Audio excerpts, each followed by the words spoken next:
Iran কি শেষ পর্যন্ত মধ্যপ্রাচ্যের সুপার পাওয়ারে পরিণত হলো?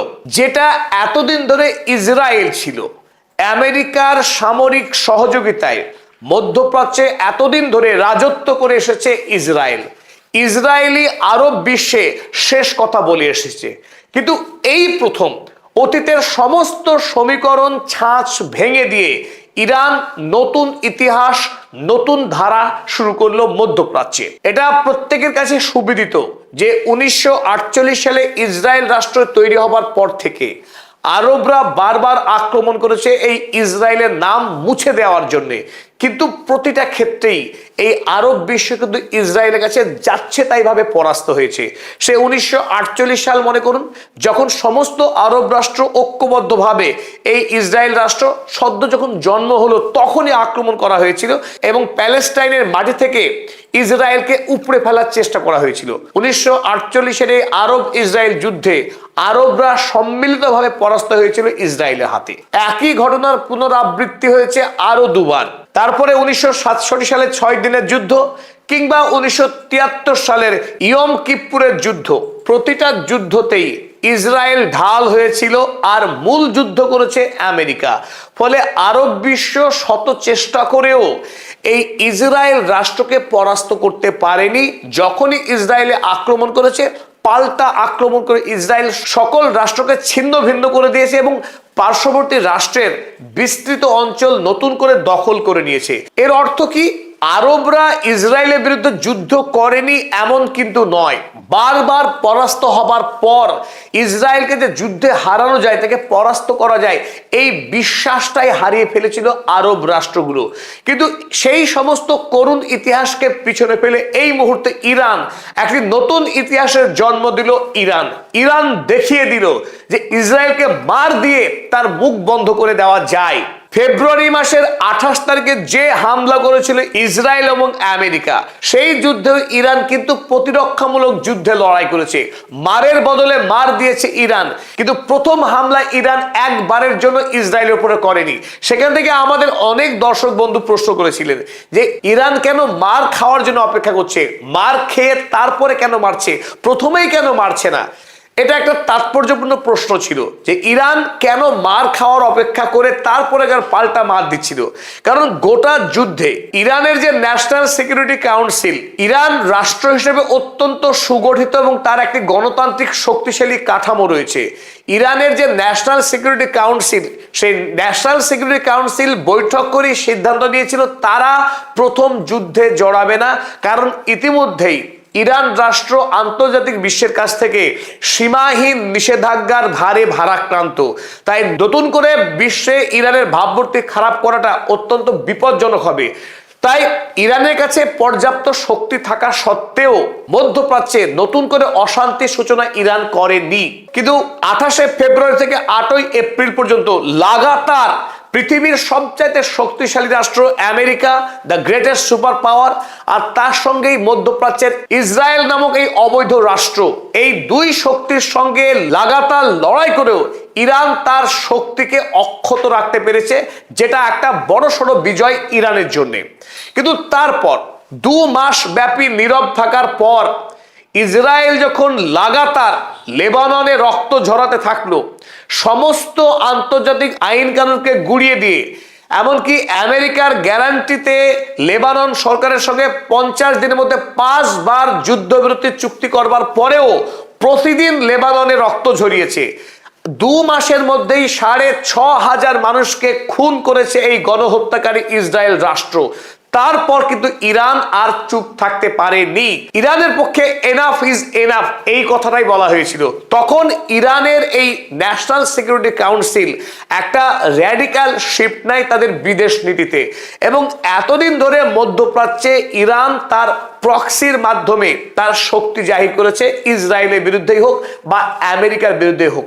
এই প্রথম আমরা দেখলাম 180 ডিগ্রি রাজনৈতিক অবস্থান বদলে এই মুহূর্তে ইরান ঠিক করেছে প্রক্সি বা অ্যাক্সিস অফ রেজিস্ট্যান্স এর মাধ্যমে সে আর মধ্যপ্রাচ্যে শক্তি দেখাবে না, বরং এই সমস্ত প্রক্সিগুলোকে নিজের শক্তি দিয়ে বাঁচিয়ে রাখবে ইসরায়েলের বিরুদ্ধে সরাসরি লড়াইয়ে নেমে।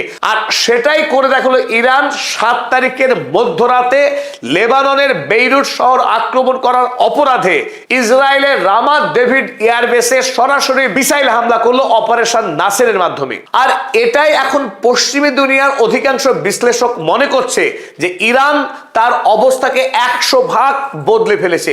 এই আক্রমণের আগেই ইরানের বিদেশমন্ত্রী সৈয়দ আব্বাস আরাগচি তিনি জানিয়েছিলেন যে আমেরিকা এবং ইসরায়েলের বিরুদ্ধে 39 দিন যুদ্ধে লড়বার পরেও এই মুহূর্তে ইরানের সৈন্যবাহিনী যুদ্ধের আগের তুলনায় আরো অনেক অনেক বেশি শক্তিশালী। আর তারই প্রতিফলন কিন্তু আমরা এই আক্রমণের পরে দেখলাম। আমেরিকা যুক্তরাষ্ট্রের রাষ্ট্রপতি অভিনয় করুন, মিথ্যা বলুন, কিন্তু বারবার ইসরায়েলকে সংযত হতে বলেছে। সেটা একটা অদ্ভুত নতুন একটা ঘটনা, কারণ এর আগে কোনো মার্কিন রাষ্ট্রপতিকে ইসরায়েলকে ধমক দিতে শোনা যায়নি। যদিও ডোনাল্ড ট্রাম্প নেতানিয়াহুর হাতে বন্দী একজন ক্রীতদাস, তারপরেও তাকে শোনা গেছে ইসরায়েলকে সংযত হতে, ইরানের উপরে আক্রমণ না করতে। কিন্তু কেন এই পরিবর্তন? সত্যি সত্যি ইতিমধ্যে ইরান কি পারমাণবিক শক্তিতে বলিয়ান হয়েছে, নাকি ইরানের কাছে এমন সামরিক অস্ত্র রয়েছে যার বিরুদ্ধে লড়াই করে ইসরায়েল কিংবা আমেরিকার খুব একটা সুবিধা যে হবে না সে কথা ডোনাল্ড ট্রাম্প বুঝতে পারছেন? আর পাশাপাশি বেঞ্জামিন নেতানিয়াহু, যার জেলে যাওয়া আটকাতে যুদ্ধ করা ছাড়া আর কোনো পথ খোলা নেই, আর সামনেই যে নির্বাচন আসছে ইসরায়েলে, সেই নির্বাচনে জিততে গেলেও বেঞ্জামিন নেতানিয়াহুকে যুদ্ধ করতে হবে, হয় ইরানের সঙ্গে কিংবা লেবাননের সঙ্গে। যুদ্ধ ছাড়া যুদ্ধবাজ ইসরায়েলরা কোনো নেতাকে ভোট দেবে না। তাই তার রাজনৈতিক ভবিষ্যতের জন্য এবং জেল যাত্রা থেকে বাঁচবার জন্য বেঞ্জামিন নেতানিয়াহুর যুদ্ধ করাটা একান্তই প্রয়োজনীয়। যদিও বিষয়টি খুব অবাক করা যে অন্য দেশের মানুষ মেরে মানুষ খুন করে এই ইসরায়েল রাষ্ট্রের রাজনৈতিক নেতা তিনি প্রধানমন্ত্রীর চেয়ার দখল করবেন। নক্কারজনক। ধিক্কার জানাতে হয় ইসরায়েলবাসীকে, ধিক্কার জানাতে হয় তাদের এই রাজনৈতিক হিংস্র ব্যবস্থাকে। কিন্তু তারপরেও এই বেঞ্জামিন নেতানিয়াহু ইরানের হাতে মার খেয়ে প্রাথমিকভাবে ইরানের উপরে পাল্টা আক্রমণ করলেও শেষ আক্রমণ কিন্তু ইরান করেছে ইসরায়েলের উপরে, এবং তারপরে পাল্টা আক্রমণ করবার সাহস দেখাচ্ছে না, অন্তত এই সময়ের জন্য। কিন্তু এই মৌলিক পরিবর্তন হওয়ার পরই ইসরায়েলের অভ্যন্তরীণ প্রশ্ন উঠতে শুরু করেছে। ইসরায়েলের যুদ্ধবাদী জনতা এখন জোর গলায় চিৎকার করে বলছে, বেঞ্জামিন নেতানিয়াহু কেন মার খাবার পরেও ইরানে পাল্টা মার দিচ্ছে না? আমরা কি তাহলে ইরানের হাতে মার খেয়ে বাঁচবো? আমাদেরকে কিল খেয়ে কিল হজম করতে হবে? এ তো হতে পারে না। কারণ 1948 সালের পর থেকেই আমরা আরব বিশ্বকে পিটিয়ে এসেছি, মেরে এসেছি, সেটাই আমাদের ইতিহাস। বেঞ্জামিন নেতানিয়াহু কেন নতুন করে ইরানে আক্রমণ করছে না? গোটা দেশে এই মুহূর্তে বেঞ্জামিন নেতানিয়াহু প্রশ্নের মুখে পড়েছেন, পাল্টা আক্রমণ না করার জন্য, যুদ্ধ না চালিয়ে যাওয়ার জন্য। একদিনের যুদ্ধ বিরতিতেই ইরানের অভ্যন্তরে বড়সড় প্রশ্ন উঠতে শুরু করেছে। এমনকি আমরা দেখছি যে ইসরায়েলের অন্যতম প্রধান খবরের কাগজ দ্য জেরুজালেম পোস্ট, যেটি জায়নবাদের অন্যতম প্রধান মুখপাত্র, মধ্যপ্রাচ্যে আরব দেশগুলোকে দখল করার যে মতবাদ, যে মতাদর্শ, সেই মতাদর্শকে বহন করে প্রচার করে দ্য জেরুজালেম পোস্ট। এই জেরুজালেম পোস্ট কাগজের editor in chief Zika Klein সহ আরো একগুচ্ছ লেখক তারা গতকাল রাতেই একটি সম্পাদকীয় প্রকাশ করেন। যে সম্পাদকীয়র প্রধান কথাই হচ্ছে এই যে এই প্রথম ইসরায়েল কোনো মুসলিম রাষ্ট্রের কাছ থেকে মার খেলো, মার খাবার পরে পাল্টা মার দিতে আর সাহস করছে না, মারকে হজম করছে মুখ বুঝে। তাহলে কি সত্যি সত্যি আমরা ধরে নেব, প্রশ্ন করছে দ্য জেরুজালেম পোস্ট, তাহলে কি সত্যি সত্যি আমরা ধরে নেব যে মধ্যপ্রাচ্যের রাজনীতিতে একটা মৌলিক পরিবর্তন হয়ে গেল?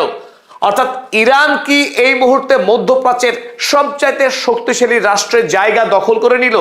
সাথে আমেরিকা আছে, আমেরিকার অস্ত্র অর্থ আছে। তারপরে ইসরায়েল কেন ইরানের উপরে পাল্টা আক্রমণ করে গোটা ইরান রাষ্ট্রকে ধ্বংস করছে না? সেই প্রশ্নই তুলে দিয়েছে ইসরায়েলের মানুষের হয়ে এই ইসরায়েলের সংবাদপত্র দ্য জেরুজালেম পোস্ট। তারা এখানে লিখেছে, had Israel absorbed ইরানস latest missile attack? Israel কি ইরানের সর্বশেষ মিসাইল আক্রমণকে হজম করে ফেললো? উইদাউট রেসপন্ডিং, তার জবাব না দিয়েই a new and dangerous equation in the region would have begun to emerge. তারা সরাসরি প্রশ্ন করছে, মধ্যপ্রাচ্যের রাজনীতিতে একটি নতুন এবং বিপজ্জনক মোড় দেখা দিচ্ছে। অর্থাৎ ইসরায়েলের মানুষ শঙ্কায় পড়ে গেছে, তারা যে এতদিন সর্বশ্রেষ্ঠ ছিল মধ্যপ্রাচ্যে, তাদের সেই জায়গা এখন ইরান দখল করে নিচ্ছে। সেই আশঙ্কায়, সেই ভয়ে এখন হাবুডুবু খাচ্ছে যুদ্ধবাজ রক্ত পিপাসু ইসরায়েলবাসী। 7 তারিখের মধ্যরাতে ইরান আক্রমণ করবার পরপরই এই ভ্যাম্পায়ার ডোনাল্ড ট্রাম্প তিনি জানিয়েছিলেন যে নেতানিয়াহুকে ফোন করবেন, তিনি ফোন করেও ছিলেন এবং বলেছিলেন নেতানিয়াহু ইরানের উপরে পাল্টা আক্রমণ করবে না। কিন্তু তারপরে আমরা দেখেছিলাম ইসরায়েল ইরানের তিনটি গুরুত্বপূর্ণ শহরে আক্রমণ করেছিল, এমনকি ইরানের প্রথম সারির যারা নেতা, সেই নেতাদেরকে খুন করবার জন্য বিদেশ মন্ত্রকের সদর দপ্তরেও আক্রমণ করেছিল ইসরায়েল। এরপর গতকাল অর্থাৎ 8ই জুন ডোনাল্ড ট্রাম্প আরো একবার কড়া ভাষায় তিনি লিখেছিলেন, Israel and Iran must immediately stop shooting, যে ইসরায়েল এবং ইরান তারা পরস্পরকে আক্রমণ করা, মিসাইল ছোড়া অবিলম্বে বন্ধ করুক। নির্দেশ দিলেন হাকিম মহিষ ডোনাল্ড ট্রাম্প। তিনি বললেন যেন তারা যুদ্ধ না করে। কিন্তু ডোনাল্ড ট্রাম্পের এই নির্দেশ কতটা নির্ভরযোগ্য, কতটা বিশ্বাসযোগ্য তা নিয়ে ইরানের পক্ষে কিন্তু বড়সড় প্রশ্ন তুলে দেওয়া হয়েছে। কারণ গত 2 মাস ধরে আমরা দেখছি যে লেবাননে ডোনাল্ড ট্রাম্প তিনি গ্যারান্টার হচ্ছেন যে ইসরায়েল আক্রমণ করবে না, অথচ সাউদার্ন লেবানন, গোটা লেবানন জুড়ে যেভাবে গণহত্যা চালাচ্ছে ইসরায়েল রাষ্ট্র, 5টা যুদ্ধবিরতির চুক্তি করবার পরেও একদিনও ইসরায়েলের আইডিএফ সেনা লেবাননের মানুষকে খুন করা থামায়নি। ফলে ডোনাল্ড ট্রাম্প একদিকে তিনি তার ট্রুথ সোশ্যাল পোস্টে যখন লিখছেন ইসরায়েল যুদ্ধ থামাক, ইসরায়েল ইরানে আক্রমণ করবে না, তারপরেও কিন্তু সেই ঘটনাগুলো ঘটে যাচ্ছে। লেবাননে যেভাবে গণহত্যা চালাচ্ছে ইসরায়েল, আমেরিকা নীরব দর্শক, গোটা ইউরোপ মহাদেশ নীরব দর্শক। অথচ গতকাল ইউরোপীয় ইউনিয়ন নতুন করে আইআরজিসি ইরানের ইসলামিক রেভলিউশনারি গার্ড কোরকে নিষিদ্ধ ঘোষণা করেছে, স্যাংশন লাগিয়েছে এই ইরানি সৈন্যবাহিনীর বিরুদ্ধে। কিন্তু পৃথিবী কত নির্মম, কত দ্বিচারী, কত কপট, কত ভণ্ড এই ইউরোপ মহাদেশের রাষ্ট্রনায়করা, যে লেবাননে 2 মাসে 6,500 মানুষকে খুন করেছে। সেই খুন দেখার পরেও, সেই রক্ত দেখার পরেও ইউরোপীয় ইউনিয়ন ইসরায়েলের সঙ্গে কোনো বাণিজ্য চুক্তি ক্যান্সেল করছে না। এখনো পর্যন্ত ইউরোপের কাছে ইসরায়েল সবচাইতে বেশি বাণিজ্যিক সুবিধা পেয়ে যাচ্ছে। তাই এই ইউরোপীয় ইউনিয়ন কিংবা আমেরিকা যুক্তরাষ্ট্র, পশ্চিমী দুনিয়ার সরকারগুলিকে যে কোনোভাবে বিশ্বাস করা যায় না, সে কথাই দাবি করেছে ইরানের নেতারা। তুর্কির টুডে কাগজে এই খবরই ছাপা হয়েছে, Iran holds Washington directly responsible for every ceasefire violation. যুদ্ধবিরতিকে ভঙ্গ করা যেটা ইসরায়েল রাষ্ট্রের নিত্যদিনের কাজ, আর এই কাজ করার সাহস ইসরায়েল করে কেবলমাত্র আমেরিকার আশকারাতেই। অর্থাৎ প্রতিটি যুদ্ধবিরতিকে ভঙ্গ করার যে অপরাধ ইসরায়েল করছে, তার পশ্চাতে সব সময় আমেরিকা যুক্তরাষ্ট্র দায়ী, ডোনাল্ড মহিষ ট্রাম্প দায়ী, সে কথা জানিয়েছে Iran. Iran's foreign ministry spokesperson Ismail Baghei held the United States directly responsible for all ceasefire violations, whatever committed by American forces or by Israel. আমেরিকার সৈন্যবাহিনী কিংবা ইসরায়েলি সৈন্যবাহিনী যতবারই এই সিজফায়ার ভঙ্গ করেছে, দায়ী কিন্তু আমেরিকার হোয়াইট হাউস। হোয়াইট হাউসের ইশারা ছাড়া ইসরায়েলের পক্ষে যে যুদ্ধ চালিয়ে যাওয়া সম্ভব নয়, সে কথা ইরান খুব ভালো করেই বোঝে। এই প্রেক্ষিতে ডোনাল্ড ট্রাম্প আরো এক ধাপ এগিয়ে একটি মজার কথা বলেছেন গতকাল। তিনি জানিয়েছেন, Trump says he warned Netanyahu he might fight Iran alone if war resumed. গতকাল তিনি সাংবাদিকদেরকে আরো এক ধাপ এগিয়ে জানিয়েছেন ডোনাল্ড ট্রাম্প যে যদি ইরান এবার যুদ্ধবিরতি ভাঙে, ইরানকে যদি আক্রমণ করে, যুদ্ধ যদি বাধায়, তাহলে সেই যুদ্ধে আমেরিকা যোগদান করবে না, সেই যুদ্ধ ইসরায়েলকে একা করতে হবে। অর্থাৎ ইরানের সঙ্গে একা পিটুনি খাবে ইসরায়েল, আমরা তার পাশে গিয়ে দাঁড়াবো না, এই কথা বললেন ডোনাল্ড ট্রাম্প। কিন্তু আমরা এও জানি যে এই ডোনাল্ড ট্রাম্প আমেরিকার কংগ্রেসে নতুন একটি বিল আনছে, যে বিলের 224 নম্বর ধারায় স্পষ্ট করে উল্লেখ করেছে আমেরিকা এবং ইসরায়েলের সৈন্যবাহিনী আগামী দিনে একসঙ্গে যুদ্ধ করবে এবং সমস্ত সমরাস্ত্র এবং সমস্ত তথ্য ইসরায়েলের সৈন্যবাহিনী হাতে তুলে দেবে আমেরিকা। তো এক নজিরবিহীন আইন আনবার চেষ্টা করছে ডোনাল্ড ট্রাম্পের সরকার। তাই এই ডোনাল্ড ট্রাম্প যখন ইসরায়েলকে হুমকি দেয় যে তাকে একা যুদ্ধ করতে হবে, সেই কথা যে মোটেই বিশ্বাসযোগ্য নয়, সে কথা ইরান বোঝে এবং মানে। তাই ইরান এই মুহূর্তে অফেন্সিভ স্ট্যান্ড নিয়েছে যে ইসরায়েলের বিরুদ্ধে কোন রকম কূটনীতি নয়, মারের বদলা মার। ইসরায়েল এমন একটি রাষ্ট্র, সে কেবল মারের ভাষাই বোঝে। তাই প্রথমবার ইরান হুমকি দিয়েছিল বেইরুটে যদি আক্রমণ চালায় ইসরায়েল, তাকে পাল্টা হামলা করা হবে। আর যখন ইসরায়েল 7 তারিখে আক্রমণ করলো লেবাননের বেইরুটে, ওই 7 তারিখ রাতেই ইরান আক্রমণ চালিয়েছে ইসরায়েলের রামাত ডেভিড এয়ারবেসে। তাই এবার আরো এক ধাপ এগিয়ে এসে ইরান জানিয়েছে দক্ষিণ লেবাননে যদি ইসরায়েল আক্রমণ চালায় তাতেও ইসরায়েলকে পাল্টা পেটানো হবে অপারেশন নাসেরে। কিন্তু আজ কিছুক্ষণ আগেই, আমরা রেকর্ড শুরু করার ঠিক 8 ঘন্টা আগেই খবর আসলো দক্ষিণ লেবাননে এই গণহত্যাকারী বেঞ্জামিন নেতানিয়াহুর আইডিএফ সেনা তারা আক্রমণ চালিয়েছে এবং নির্মমভাবে নিরীহ 12 জন লেবানি মানুষকে খুন করেছে। তাই ইরানের যে হুমকি ছিল দক্ষিণ লেবাননে যদি আক্রমণ চালায় ইসরায়েল, তবে ইসরায়েলকে আক্রমণ করা হবে।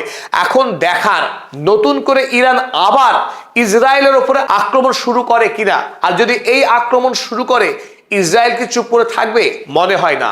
কারণ এই মুহূর্তে ইসরায়েলের অভ্যন্তরে সীমাহীন চাপ প্রয়োগ শুরু হচ্ছে এই যুদ্ধ অপরাধী বেঞ্জামিন নেতানিয়াহুর উপর নতুন করে যুদ্ধ শুরু করার দাবি দিয়ে। তাই শিগগিরই যে মধ্যপ্রাচ্যে আরো একটা ভয়াবহ ভয়ঙ্কর যুদ্ধ হতে যাচ্ছে, তারই ইঙ্গিত কিন্তু পাওয়া যাচ্ছে সব দিক থেকে।